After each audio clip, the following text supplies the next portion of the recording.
Mesdames et messieurs, bonsoir. Nous sommes dimanche 8 avril. Bienvenue dans le 20h. Voici les titres. Le Forum mondial de l'OCDE sur le développement vient de refermer ses portes à Paris. La Côte d'Ivoire y a pris part. Le ministre Sidi Touré a partagé l'expérience ivoirienne en matière de politique nationale d'emploi de la jeunesse. Le Togo compte bien s'en inspirer.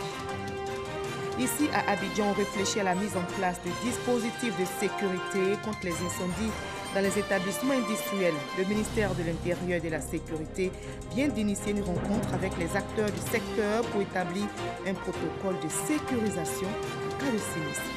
Notre dossier de ce 20h est consacré au covoiturage, un moyen de locomotion qui consiste à s'associer pour prendre les mêmes véhicules et se partager les frais de transport. Mais combien sont-ils en Côte d'Ivoire à l'utiliser? Le covoiturage, quelle réalité?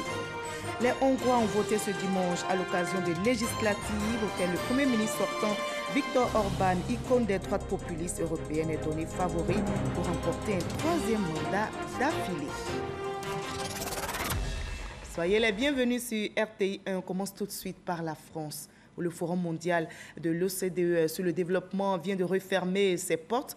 La Côte d'Ivoire a pris part à ce rendez-vous international consacré notamment à l'emploi des jeunes. Le ministre Sidi Touré a partagé l'expérience ivoirienne en matière de politique nationale de la jeunesse. Le Togo compte bien s'en inspirer. La ministre togolaise chargée de la jeunesse souhaite une synergie d'action avec son homologue ivoirien. Ouattara Amadou Walter est notre envoyé spécial à Paris.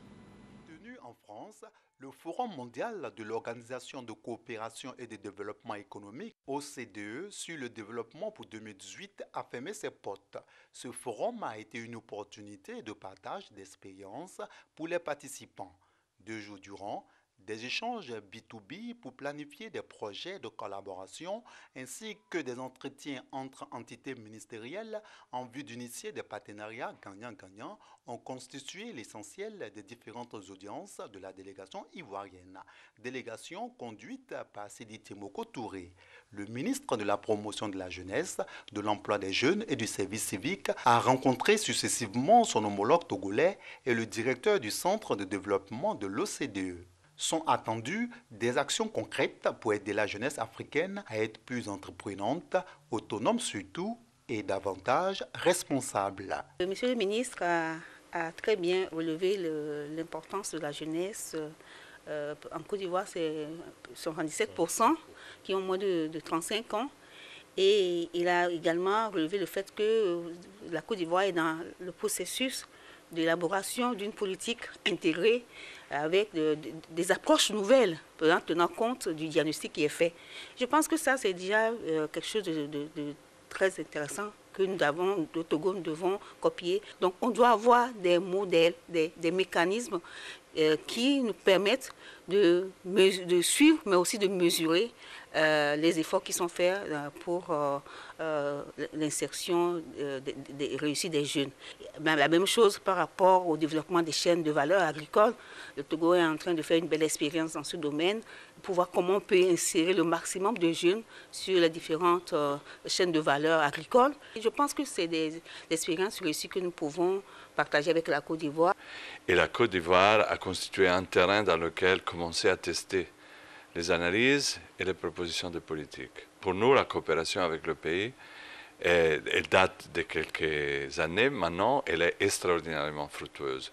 La Côte d'Ivoire, elle est de plus en plus un des acteurs principaux dans le débat sur le développement qu'on a conduit au Centre de développement. Sidi Touré affirme que cette mission a été très positive et les retombées seront bénéfiques pour la jeunesse ivoirienne.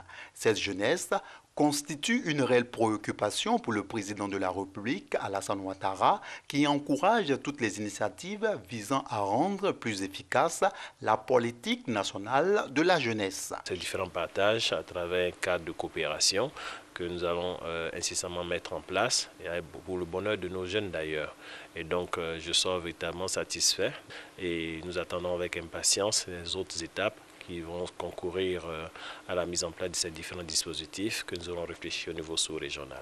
Trouver des solutions pour la jeunesse ivoirienne, c'est dans cette optique que le ministre de la Promotion de la Jeunesse, de l'Emploi des Jeunes et du Service civique participera à la 2e édition du Forum African Dream. Objectif, attirer des entreprises en Côte d'Ivoire afin de créer de réelles opportunités d'emploi.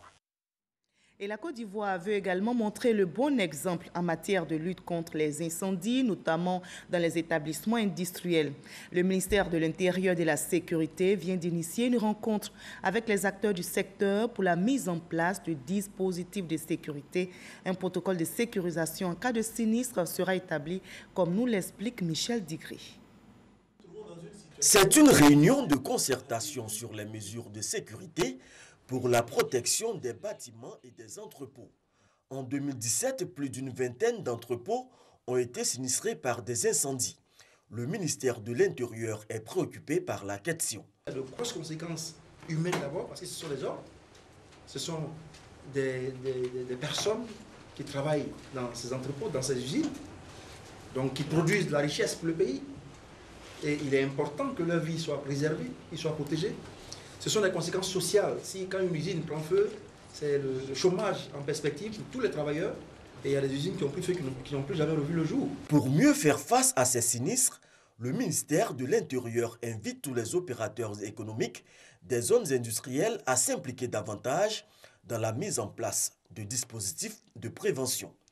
Monsieur, je ne pense pas qu'un responsable sécurité soit venu à nous pour avoir des conseils en matière de sécurité incendie ou de protection de l'environnement dans l'entreprise qu'il a et on lui a fermé la porte. Jamais. Nous sommes disposés à apporter notre expertise à la sécurisation de leur production. Si votre voisin n'a pas le matériel de sécurité incendie, il vous met en danger. Il vous met en danger. Donc ça ne sert à rien. C'est comme la désinsectisation. Vous chassez les souris de chez vous, mais le voisin, il ne chasse pas.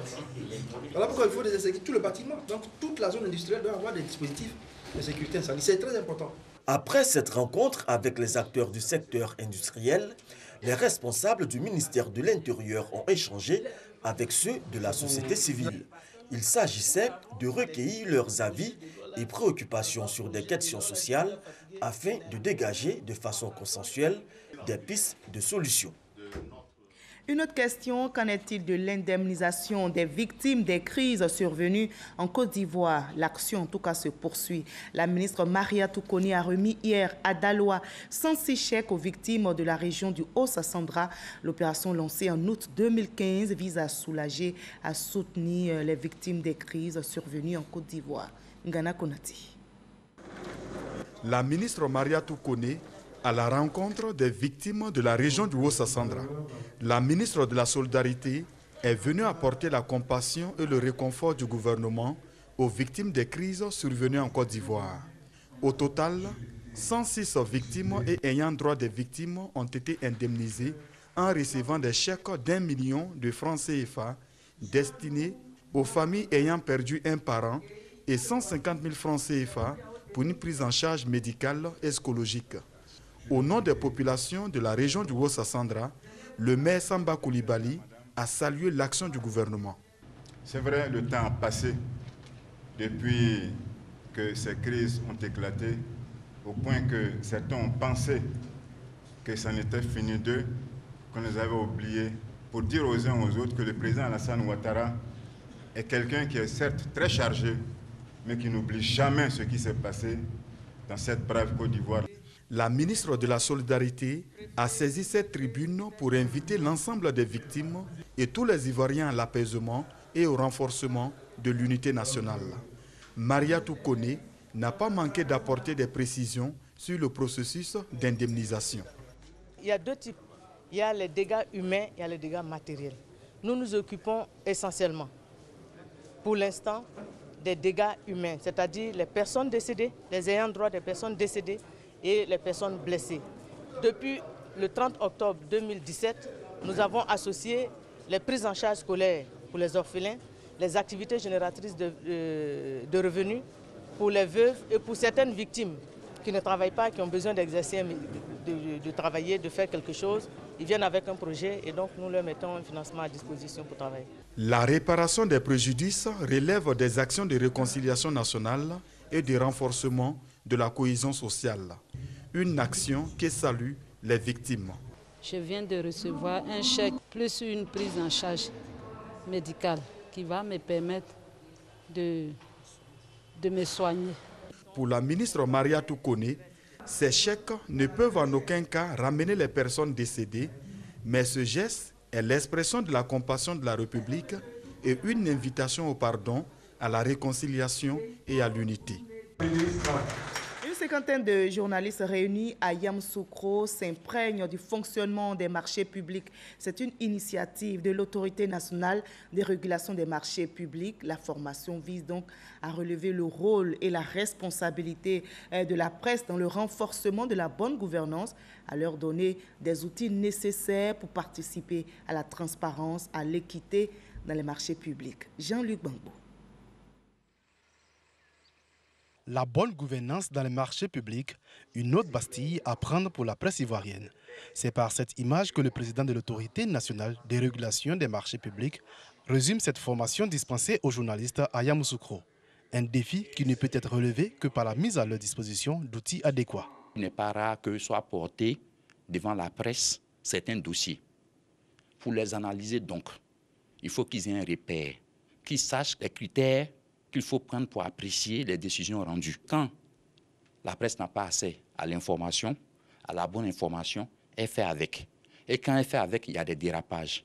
L'importance de la régulation dans les marchés publics, estimée à plus de 1000 milliards de francs CFA pour assurer la bonne gouvernance, mais également la nécessité de collaborer avec la presse en lui donnant l'information juste. Une initiative que salue le président du Conseil national de la presse. Tout ce qui est formation, renforcement des capacités, c'est toujours bien à prendre, et surtout quand il s'agit de la presse. Donc c'est un séminaire qui vient à son heure, et donc ce que nous attendons, c'est que les journalistes sortent en tout cas de cette formation en ayant reçu les rudiments de ce qu'il faut posséder en tout cas pour intervenir dans ce secteur, pour intervenir dans ce domaine. Une formation qui vient à point nommé pour les médias qui sont appelés à jouer leur partition dans le processus de démocratisation du débat sur les marchés publics. La question de la gouvernance est une préoccupation majeure pour le gouvernement et donc nous devons accompagner le gouvernement ivoirien dans sa communication sur ces efforts-là. Il faut communiquer juste, il faut communiquer sur les enjeux, il faut expliquer. Je pense que c'est une opportunité pour nous tous, pour le CICG, d'apprendre afin de mieux communiquer et mieux accompagner le gouvernement. Nous connaissons déjà notre rôle en tant que journaliste. Notre rôle, c'est de donner la bonne information, d'expliquer ce que les autres ne comprennent pas souvent, mais aussi et surtout, nous attendons nous-mêmes d'avoir accès à la bonne information. Parce qu'on ne peut transmettre que l'information que nous avons. Chargée de la régulation du système des marchés publics, l'autorité a formé depuis son installation plus de 7000 personnes à travers 162 sessions, dont 15 à l'endroit des médias. On en arrive à notre dossier de ce 20h consacré au covoiturage, une pratique bien connue dans les pays développés. C'est un moyen de locomotion qui consiste à s'associer pour prendre un même véhicule et se partager les frais de transport. Mais combien sont-ils ici en Côte d'Ivoire à utiliser ce moyen de déplacement? Le covoiturage, quelle est la réalité dans notre pays? Élément de réponse avec Cheikh Koné. Yopougon, corridor nord de Jesco. Cette entrée du district d'Abidjan ne désemplit pas. Les balais incessants de véhicules de tout type et la multitude de petits commerces font de cet endroit un haut lieu de business. Une activité pour le moins discrète au départ gagne aujourd'hui du terrain, c'est le covoiturage. Guy Serge est coxer depuis une dizaine d'années sur ce corridor. Cette activité, il la connaît bien. Il joue constamment le rôle d'intermédiaire entre clients et conducteurs. Bonsoir, monsieur. Vous allez où? Yamoussoukro même pas que. Bon, non, on va à Yamoussoukro. Yamoussoukro, non? Oui. Bon, il y a une go, hein, va-y Yamoussoukro là-bas. Oui. Voilà, et puis il y a un monsieur aussi, les Sambara, c'est un militaire, va-y Yamoussoukro. Oui. Ouais, ils ont 2000. Quelques secondes d'échange sur la destination, le coût du trajet et le marché est conclu. Souvent, on a l'habitude de prendre les passagers pour compléter le carburant ou bien c'est les petits guises, c'est tout. Pour la même distance, à Abidjan-Yamoussoukro, le tarif officiel est 4000 francs CFA. Guy et son partenaire d'affaires de circonstance proposent la moitié. Le défi quotidien de Guy, c'est convaincre le maximum de covoitureurs et de covoiturés dans l'espoir de se faire une bonne marge. Mais la méfiance des usagers sur des risques d'insécurité est grandissante. Il y a beaucoup de risques. Vous ne connaissez pas la personne, il va en voyage, il ne vous connaît pas aussi. Le risque vient des deux côtés, soit du passager qui est dangereux, le risque vient aussi du côté du propriétaire du véhicule, soit aussi qui a de mauvaises intentions. Il te dit, bon, la fille là, elle apprend, il peut voir l'argent. Mais arrivé devant là-bas, 2 semaines après, elle revient et puis elle se plaint. Bon, voilà, il a abusé de moi. Si je suis pressée, même si je suis en retard, je ne peux jamais prendre le personnel. Quand tu es seul avec le chauffeur, pendant le voyage, tu as peur. Mais quand il y a des gens avec, si tu es au complet dans le véhicule, tu n'as plus peur. Ce moyen de transport ne fait pas que des heureux. Les transporteurs déplorent une concurrence déloyale. Nous, on paie nos taxes pour faire Abidjan-Bouaké. Pour payer le péage, ils sont obligés de venir voter à nous ici, comme ils sont transportés. C'est pas normal, c'est pas normal. Pour moderniser ce système alternatif de transport, réduire les risques d'insécurité et porter le moins possible la concurrence au transport commun, depuis 2 ans, de jeunes start-upers ont développé des applications et des sites de covoiturage. Babicar, Voiture Solidarité, Covoiturage Abidjan, Ewu ou ABI. Une vingtaine au total revendique un peu plus de 5000 membres. Samuel Kofi, ingénieur informaticien, a lancé il y a 1 an la plateforme Wabi, un site de covoiturage intra-urbain.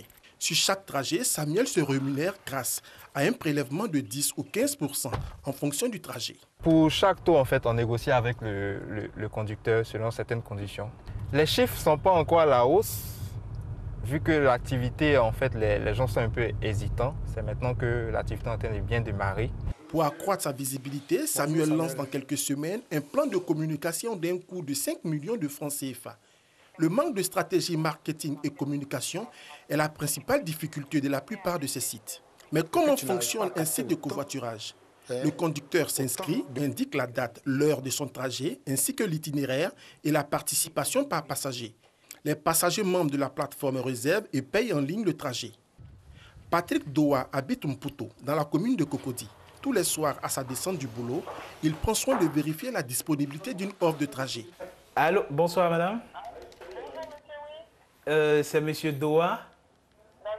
Oui, je viens tout à l'heure de faire une réservation. Donc, j'appelle pour de vive voix confirmer. D'accord, c'est bon. La place est disponible. D'accord. Ok, merci beaucoup, madame. Au lendemain de sa commande, il est 7 h. Patrick est au lieu du rendez-vous. Vous voyez vous-même, je dois me taper tout ce rang-là et m'asseoir à une place qui n'était pas aussi confortable. Donc là, je vais appeler la dame en question. Allô? Allô, oui. Bonjour, madame. Je suis déjà là. Ah, d'accord. Vous êtes déjà là? Ok. D'accord. Il n'y a pas de problème, j'arrive. Plus un acte de solidarité qu'un besoin de rentabilité. Bonjour, madame. Tous les matins, en allant au bureau, je suis toute seule dans la voiture. Je me rends compte qu'il y a des personnes qui attendent au bord de la route. Quand j'ai eu l'information qu'il y avait une plateforme comme ça qui existait, je me suis inscrite. 1, pour avoir de la compagnie, et puis 2, pour aider. Et puis surtout aussi, ça me permet d'avoir une petite rémunération, voilà, pour les fins de mois. Pour le trajet Mputo à Cocody-Mermoz en Woro-Woro, Patrick débourserait 300 francs, le même tarif que celui de son covoitureur. Mais ici, pas besoin d'argent, tout est digitalisé. Donc, madame, je vous remets le code. D'accord. La pratique est nouvelle. Malgré ses nombreux avantages, le covoiturage peine à intégrer les habitudes des populations. Mais l'activité en elle-même s'exerce déjà sous plusieurs formes. On a des entreprises qui s'organisent en tant que société de transport pour transporter le personnel. On a généralement, comme on le constate sur la route, des cars qui voyagent, qui transportent d'autres personnes pour pouvoir optimiser les coûts de carburant. Ce qui favorise aussi le développement du covoiturage, c'est l'environnement sécuritaire. Plus les Ivoiriens se sentiront en sécurité, plus le covoiturage aura cette chance de pouvoir se développer. Avant que le digital ne contribue à sa démocratisation, plusieurs acteurs des transports soulèvent la question de la légalité du covoiturage en Côte d'Ivoire. Ce qu'on peut proposer en l'état actuel, c'est de permettre notamment un encadrement juridique de ce phénomène, mais surtout en évitant ou en comblant du moins les éventuels vides juridiques en la matière. Il faut aussi faire en sorte qu'il y ait un régime fiscal prenant en compte le critère de la lucratif et excluant notamment celui de la co-consommation et qui ne doit pas être contenu ou régi pour ces formes de covoiturage. Si le débat concernant la légalité du covoiturage reste à éclaircir, il est clair que ce moyen alternatif, encadré et organisé, sera complémentaire aux différents autres modes de transport à Abidjan. Voilà, le covoiturage, un dossier réalisé par Cheikh Koné du service économie de la rédaction de RTI 1. Le ministère de la Salubrité, de l'Environnement et du Développement durable poursuit sa campagne de propreté pour donner un visage reluisant aux villes et communes ivoiriennes. La 14e édition de l'opération Grand Ménage vient d'être lancée dans la commune d'Atekoubé. Les commerçants, vous allez le voir, ont été invités par la ministre Anne-Désirée Ouloto à s'investir dans cette opération en quittant les espaces publics occupés de façon anarchique. Grâce Kando. Canaux d'évacuation d'eau usée occupés par les commerçants de matériaux de construction. C'est pas ton problème, ça coûte des millions, des centaines de millions. Et ce que toi tu gagnes là, c'est vrai, c'est ton gagne-pain. Mais ce que tu mets là comme ça, c'est l'argent, ton argent est dedans aussi. Vendeurs de pneus usagés sur le trottoir et la chaussée. Installation anarchique de tout type de commerce. La scène se déroule dans la commune d'Atekoubé. La 14e édition de l'opération Grand Ménage sert de prétexte, une fois de plus, à la ministre Anne-Désirée Ouloto pour sensibiliser la population sur les gestes éco-citoyens. Au fur et à mesure que le temps avance, les populations s'approprient progressivement ce mécanisme et ce concept. C'est un programme nouveau qui travaille au changement de comportement et de mentalité des populations. Les opérations que nous menons ne doivent pas être des opérations ponctuelles. Elles doivent être durables. Et pour qu'elles soient durables, il faut qu'on obtienne l'engagement de tous. Il nous appartient de faire changer durablement les comportements et changer les réflexes, lutter contre l'incivilité. Et c'est ce que nous allons poursuivre avec plus de force et de vigueur. Aujourd'hui, nous avons reçu du matériel, nous avons reçu l'appui institutionnel du gouvernement. Il nous appartient de continuer à agir pour que le message soit culturel. Un message que différents mouvements et associations de la commune d'Atekoubé comptent mettre en pratique. À Atekoubé, quand une femme fait aujourd'hui qu'on dit il faut prendre, il essaie de faire des histoires avec nous. On a pris l'engagement en sensibiliser les femmes, en sensibiliser les jeunes pour que nous aider pour faire la commune propre. Il est maintenant question que dans nos églises, dans nos mosquées, nous puissions sensibiliser, motiver, encourager nos fidèles. Tous les samedis soirs, nous pouvons assainir autour de nos églises. Tous les jeudis soirs, les musulmans peuvent assainir autour de leur mosquée. Nous chrétiens, nous musulmans, aujourd'hui, en tant que porte-parole, nous prenons l'engagement d'adopter vraiment ce projet. Pour pérenniser l'action, un comité de salubrité a été installé. Sa mission, veiller au maintien de la propriété dans la commune. Et dans cet environnement de salubrité, le 12 avril prochain, le Sénat, nouvelle institution créée par la Constitution ivoirienne, effectuera sa première rentrée solennelle. C'est à Yamoussoukro, après l'élection de son président jeudi dernier. Mais que retenir de la composition, de la mission et du fonctionnement du Sénat, deuxième chambre du Parlement ivoirien? La question a été posée à l'invité de Fatou Fofana, M. Marius Ndrikofi, secrétaire général adjoint de l'Assemblée nationale. C'est au magazine du dimanche. Suivons un extrait de leur entretien. La mission principale du Sénat, c'est la mission de tout Parlement. Représenter les populations, donc c'est un mandat représentatif d'abord. Ensuite, légiférer, c'est-à-dire voter la loi. Et enfin, contrôler l'action du gouvernement. Donc c'est cette triptyque-là qui va guider le fonctionnement du Sénat de Côte d'Ivoire, comme tout Sénat dans le monde, comme tout Parlement dans le monde. Au plan même de la constitution du Sénat et de l'Assemblée nationale, il y a une différence. Les sénateurs sont élus au suffrage universel indirect, alors que les membres de l'Assemblée nationale, qu'on appelle les députés, sont élus au suffrage universel direct.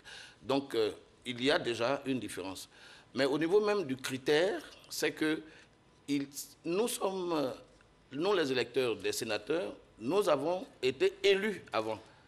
Donc, notre collège électoral est distinct du collège électoral des députés. Mais regardez bien, il n'y a aucune condition particulière pour être éligible au mandat de député, en dehors des conditions prescrites par la loi électorale.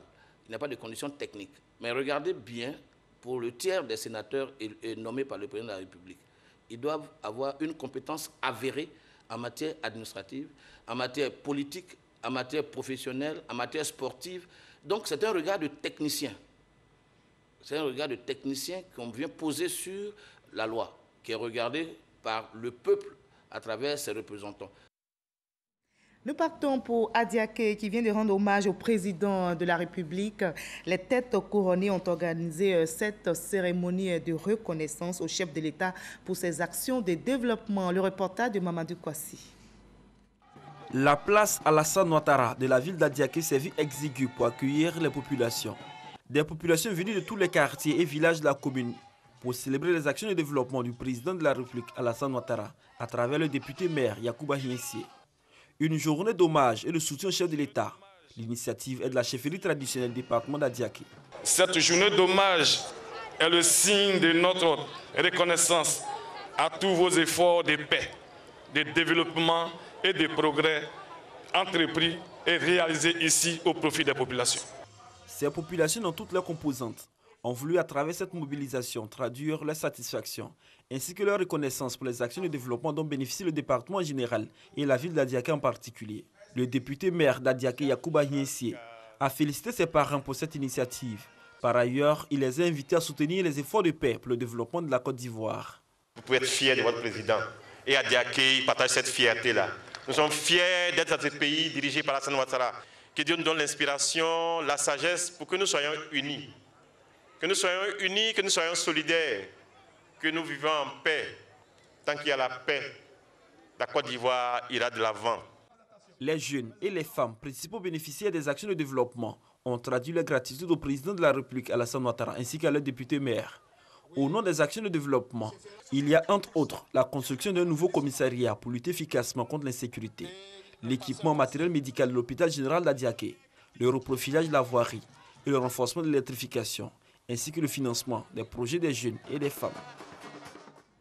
Hors de la Côte d'Ivoire, les Hongrois ont voté ce dimanche à l'occasion de législatives auxquelles le Premier ministre sortant Viktor Orban, icône des droites populistes européennes, est donné favori pour remporter un troisième mandat d'affilée. Les résultats devraient être publiés demain lundi. Je vous propose le reste de l'actualité à l'étranger dans le 7 sur 7. Qu'est-ce qui a marqué l'actualité internationale cette semaine? Élément de réponse dans le 7 sur 7 avec Sidonie Davila.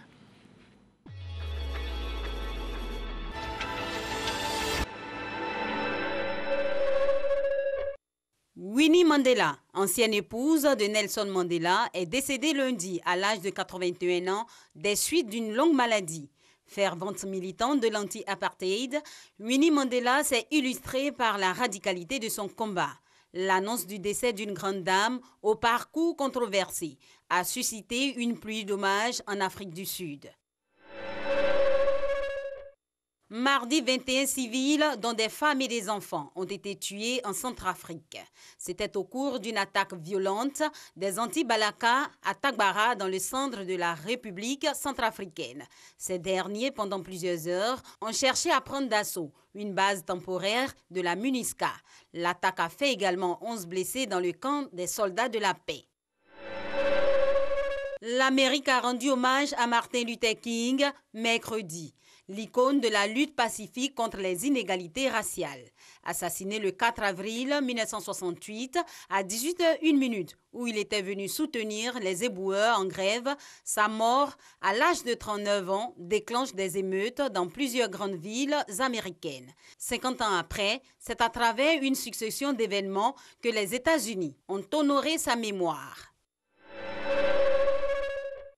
Julius Maada Bio est le nouveau président de la Sierra Leone. L'ancien militaire de 53 ans a été officiellement proclamé vainqueur de l'élection présidentielle jeudi.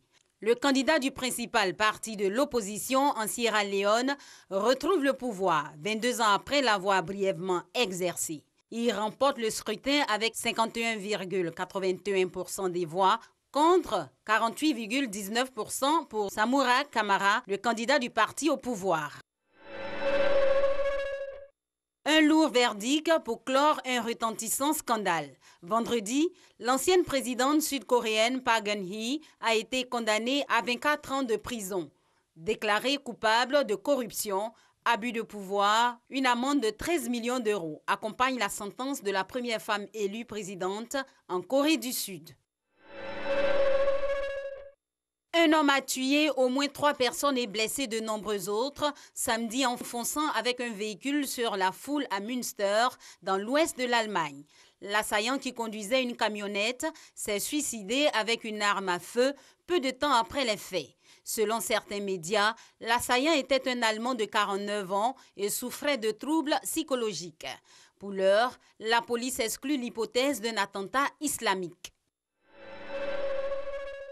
Luis Ignacio da Silva s'est finalement livré à la police samedi après avoir refusé de le faire la veille malgré le mandat de dépôt.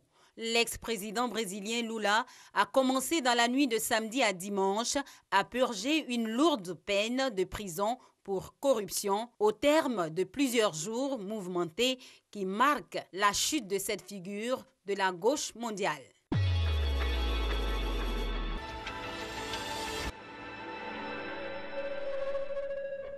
Fin de ce 20h, mais notez que l'actualité ne s'arrête pas. À 23h, retrouvez Maïssa Ko pour le dernier journal. Passez une très belle soirée sur RTP.